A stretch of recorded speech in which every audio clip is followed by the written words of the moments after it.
Ikaw pala si Tyrone. Ay po. Ako si Chris. Napakabait mong bata. Hindi lahat ng bata nagsusoli ng pera.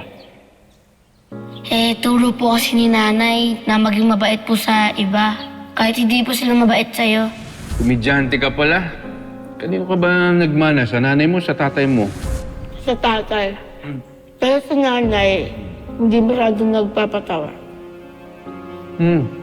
Bakit parang hindi ka sigurado dyan sa sinasabi mo?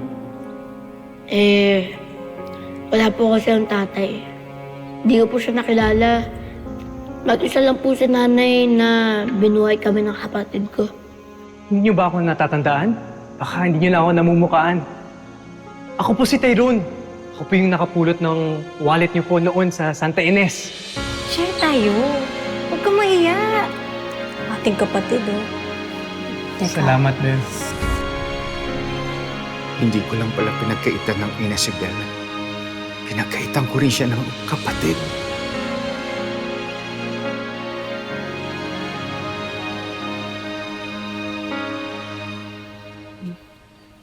Sir Chris, eto na po yung juice niyo. Ano, hindi ko na kaya. Sir Chris? Pupunta ako sa Rosal. Kailangan ko siya makausap tungkol kay Tyrone. Sir Chris, nangako po kayo na hindi niyo na sila guguluhin. Alam ko, Malu. Pero kailangan ko ipaglaban ang karapatan ko kay Tyrone.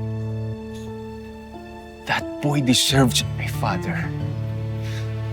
Kailangan maintindihan ng Rosal yun. Kailangan ipaalam ko sa kanya na pananagot ako si Tyrone. Nakaraos naman sila nang wala ka. Naintindihan ko.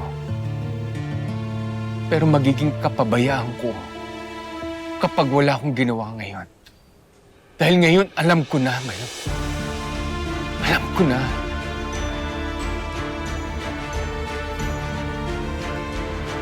Sir Chris!